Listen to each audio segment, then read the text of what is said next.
Welcome to my world, where you will experience an atmosphere of love, relevant subjects, and motivation. So let's talk about things that matter. What matters to you matters to me.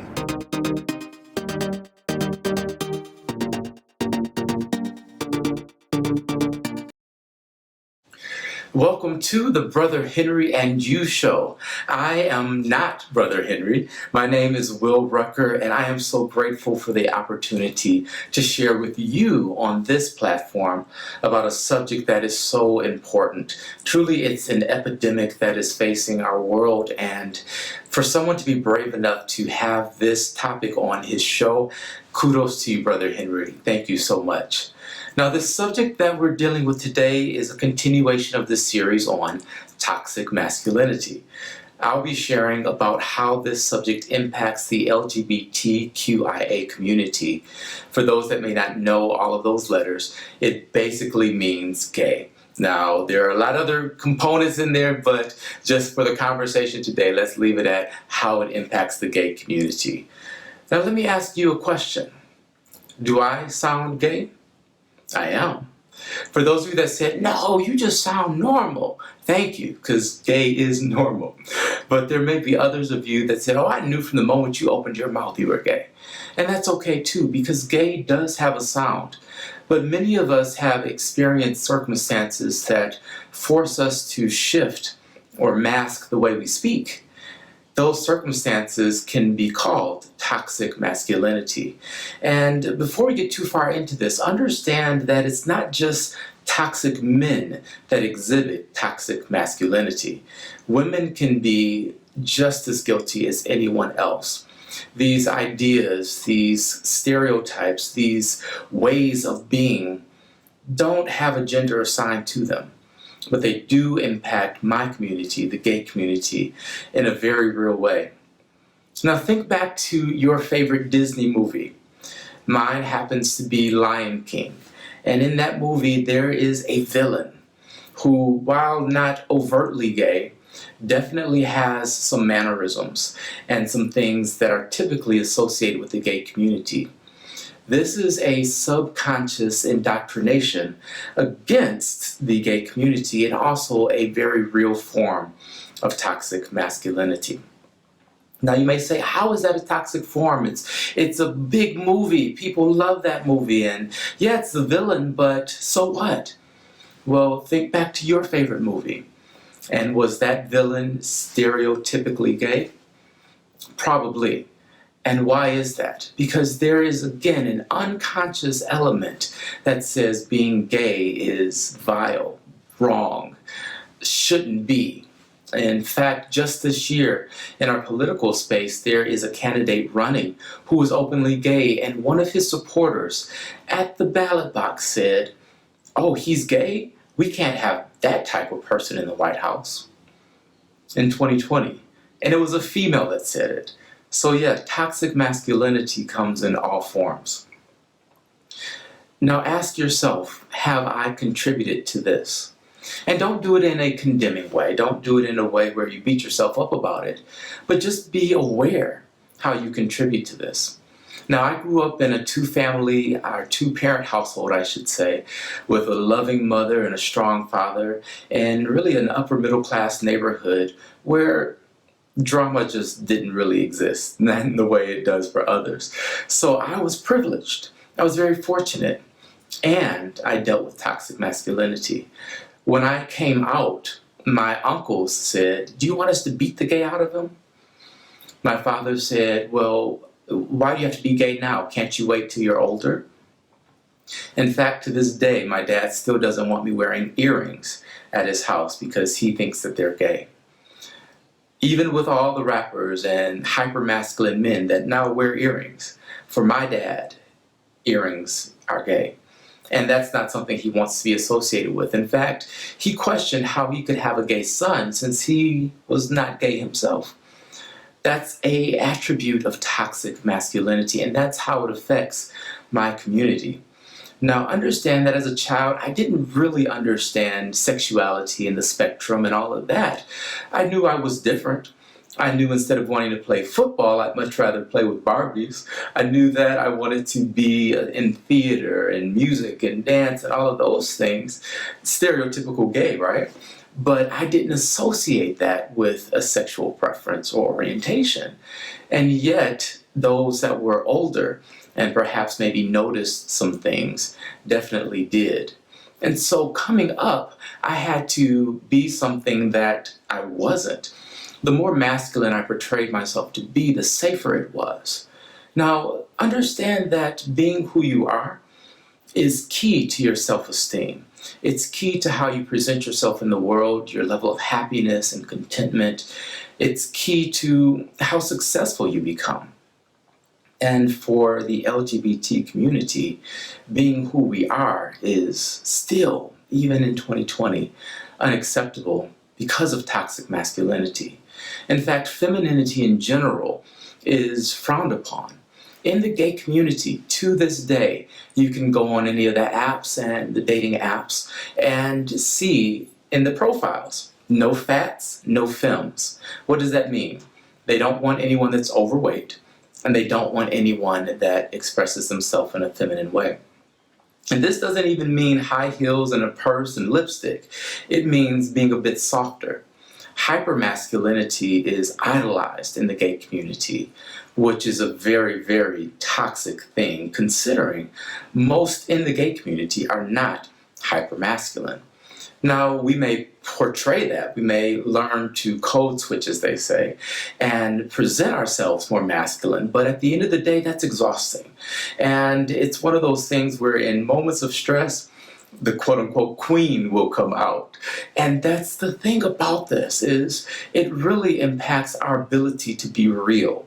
And when you don't have the ability to be real, you suffer from things like depression, and some even end up being disassociative, which is bad, right? We all agree that people should be filled with joy and happiness and should want to live their lives in their bodies. But in the gay community, because of this issue, that's not the case for many people.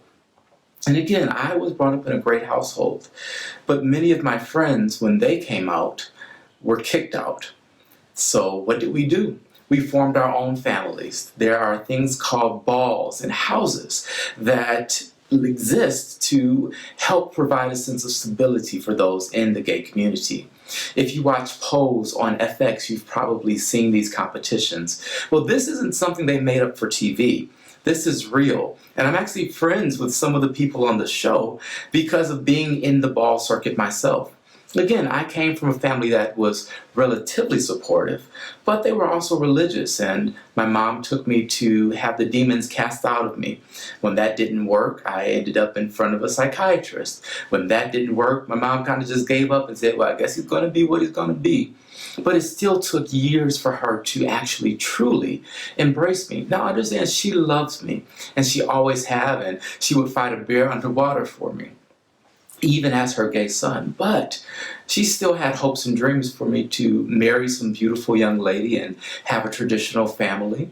She had fears of how the world would treat me because of my sexuality. She didn't want to get a call one day that I had been attacked simply because of who I am. And that's the reality for this community. And understand, this does influence us on a very real but subconscious level. So going back to the dating apps, no fems. How does that make someone who is feminine feel?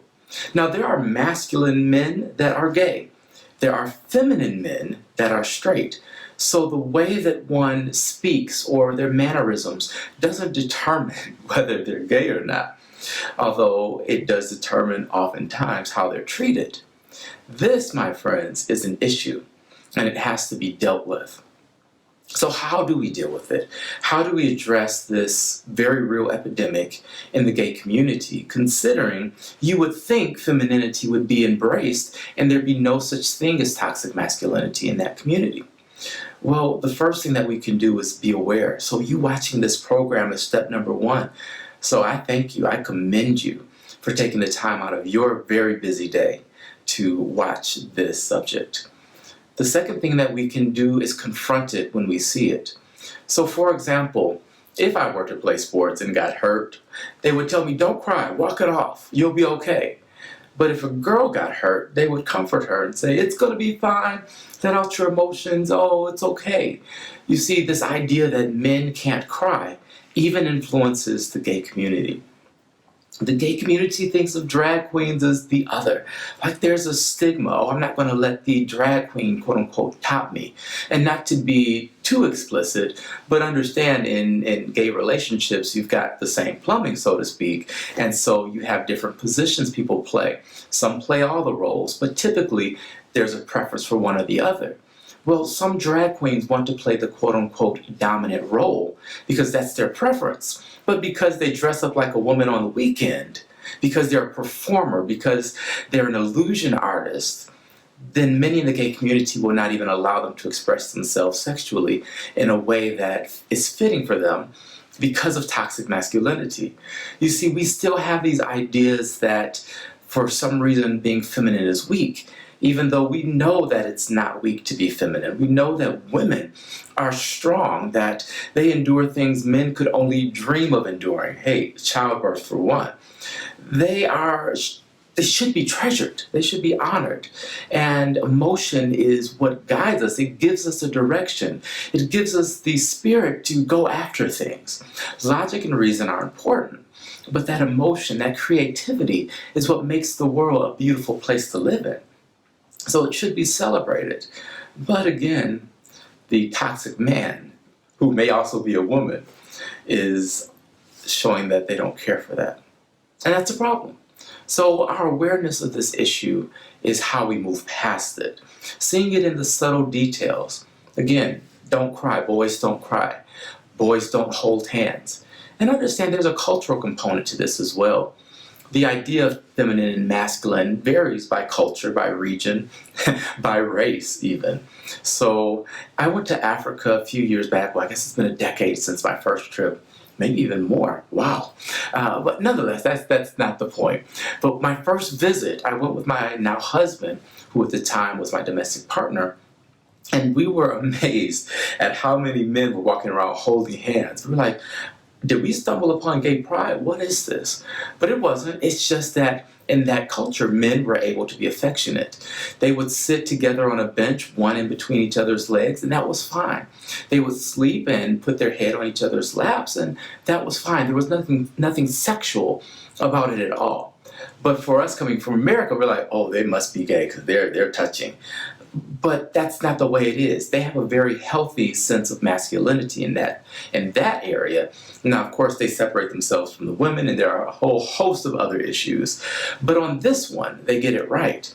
So being able to be affectionate is a trait of healthy masculinity. Not being afraid that someone will think you're gay is a trait of healthy masculinity. In fact, one of my best friends is a rather feminine straight man. And when I met him, I actually thought he was gay. But turns out, oh, he wasn't. And I'm like, are you sure? And he's like, I'm sure. And I'm like, have you ever tried it?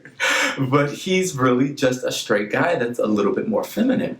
But he's affectionate, and we hug, we embrace for what is probably considered longer than normal. But it's healthy, and it's scientifically proven that hugs of 20 seconds or longer have real health benefits. So why not employ that man to man? If you want to be a real man, you shouldn't be afraid of being feminization. I don't know. You know what I'm trying to say here. But that shouldn't be a fear. A real man shouldn't be afraid to dress up in drag because that doesn't impact his manhood. What makes a man anyway? Well, traditionally it's biology, right? Also, how a person feels. They can portray themselves as masculine or feminine. They could feel more like I identify as a male. And that's just where we are as a culture now. And it's okay. It's not going to change. So embrace it. And yeah, I dare you to accept it. And some people may say, oh no, my religion doesn't let me. Well, then, sweetheart, you may need to reconsider your religion, because the great religions, like, the one that Jesus basically started, he didn't intend to, but it happened. It's about acceptance. It's about loving everyone, even our enemies, and treating people well, showing goodness and kindness, generosity, employing patience and tolerance. Yeah, all of those things, even though some of those words just struck you as feminine, those are also masculine traits, because real men are patient. Real men are gentle and kind. Real men don't just beat up stuff. They know how to cultivate.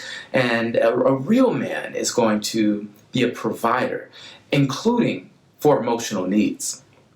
So that's something that happens in the gay community a lot, is these emotional needs go unmet. A child looking for his father for full and total acceptance is scarring for life. Even when those relationships are mended, they are still scars that remain. So I want to share a bit more about gender norms and how women contribute to toxic masculinity. And whether you fall on the spectrum of a man should take care of a woman or a woman should be independent, that's really not the subject at hand. But understand that those views can come from a place that promotes toxic masculinity. And just for the sake of this conversation, 15 minutes in, what do I mean by toxic masculinity? I mean a masculinity that is harmful, that is detrimental, that creates pain and suffering, and particularly affects men. So that's what I mean by that.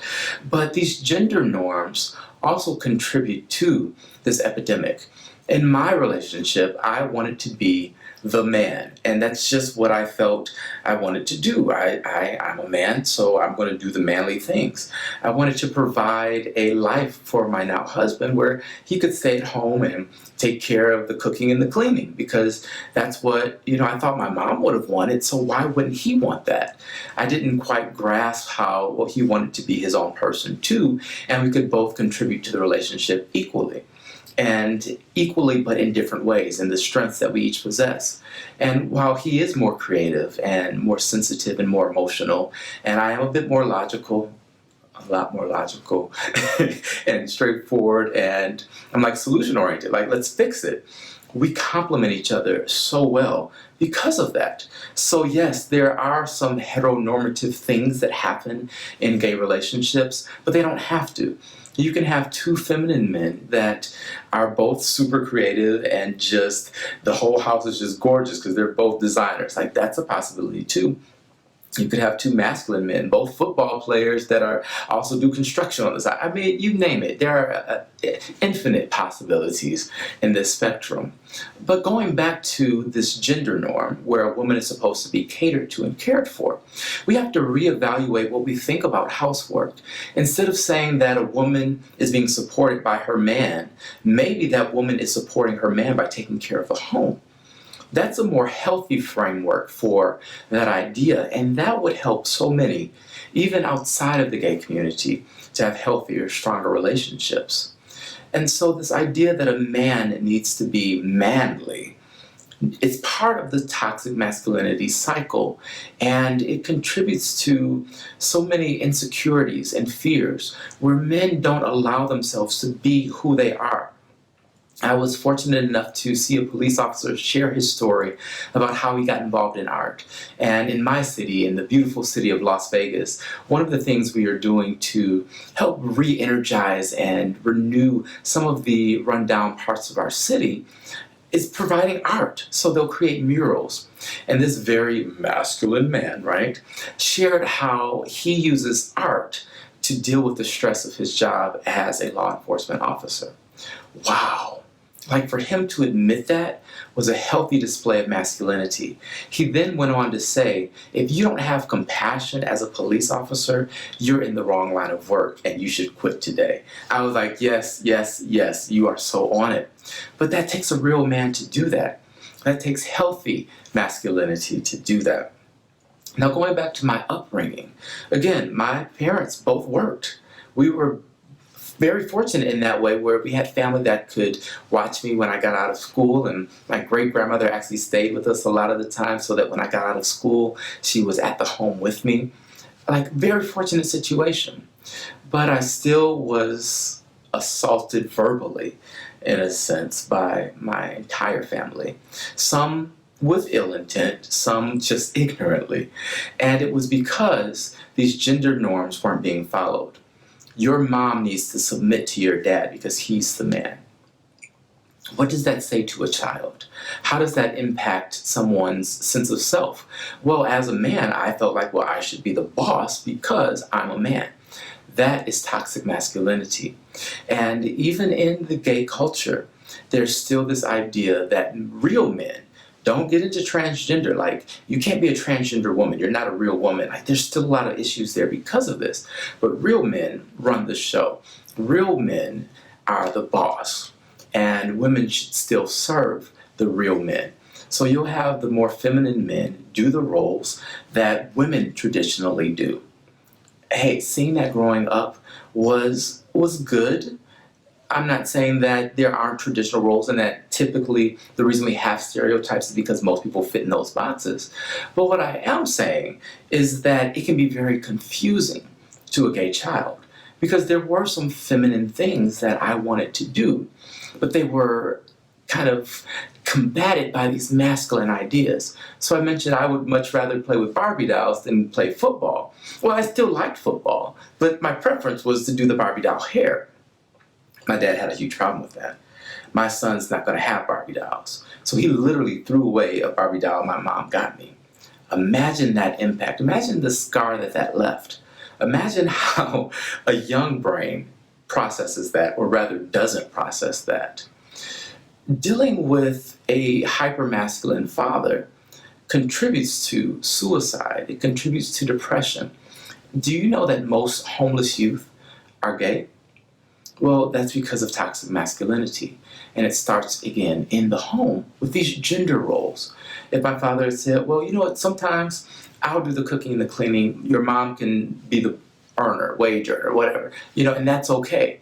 If that had been expressed, I can tell you for sure I would have had a lot less trauma to work through growing up. Yeah. So even something that simple absolutely impacts my community. So I want to sum this up because I appreciate the time you've spent with me so far and just encourage you to embrace you as you are. If you're a man that loves to sew, embrace it. If you're a woman that loves to weld, embrace it. Toxic masculinity places women in traditionally feminine roles just as much as it places men in traditionally masculine roles. So break out of those roles. We don't have to have those anymore. You can do it all. You really, really can. And you can do whatever it is that's in your heart to do. And you don't have to be gay to be a performer. You don't have to be gay to be a dancer. And you don't have to be gay to be a female basketball player. But you might be, and that's okay. One other thing I want you to consider is how toxic masculinity influences the LGBTQIA plus community in the church. Yes, we are everywhere, whether it's Kojic, Baptist, Methodist, non-denominational, we are in the church. In fact, we are the ones that write your favorite gospel songs. We are the ones that sing your favorite gospel songs. We are the one that direct your choirs. We're the one, yeah, you get it. In fact, some of the most famous gospel singers are closeted gay people. And you know it. Don't act like you don't know that they are gay. There's a reason why there's no Mrs. put a name there, right? Well, toxic masculinity is why these people are hiding. It's because with their careers, if they were to be who they truly are, if they were to say, hey, I'm gay, I'm a gay Christian, or whatever faith you may be, I'm a gay that. I think it's probably more prevalent in the Christian church, but whatever. If they were to say, I'm gay, their careers would end. Yeah. And that's a problem. That's a result of toxic masculinity. And again, this is something perpetuated not just by men, but by women as well. And a lot of women know that these men are gay, and yet they still try to cuddle up and become Mrs. fill in the blank. Why? Because they think they can change them. They think they just haven't had a good enough woman to get this thing out of them. Well, yeah, that's a problem. So I mentioned my mother took me to get the demons cast out of me. She did that in love, and I want that to be crystal clear because she wanted to help me. But understand how many gay kids have been told something's wrong with you because of who you are. Now, we didn't choose to be this way, and I know there's a lot of debate around that. But in my experience, speaking for myself, I didn't choose this, but yet it's who I am. And I spent many years praying the gay away and all of those things in the church. I served as a minister in one of the most conservative churches in my town and hid my sexuality, hid my husband. So it's a real problem. And it causes a lot of issues that go deeper than the surface. So I thank you so much for watching the Brother Henry and You show. My name is Will Rucker, and I hope that you got something very meaningful out of this discussion and out of this series. Please leave your comments. Let me know what you thought about some of the things I shared. What other questions do you have? What didn't I answer that you really are curious about? What are some of your experiences with toxic masculinity? Did you know that they were experiences in the gay community that were like the ones I shared? Let me know. Talk to me about it. And we will see you with Brother Henry in the next episode. Thanks so much for watching. Hi, if you like what you're seeing today, be sure to connect with Brother Henry at www.facebook.com/The Brother Henry and You Show. And also be sure to check out and subscribe to his YouTube channel, which is www.youtube.com/Henry Harris 100. We hope that this has been a blessing to you, and we hope to hear from you soon. Keep watching, because what matters to you matters to Brother Henry.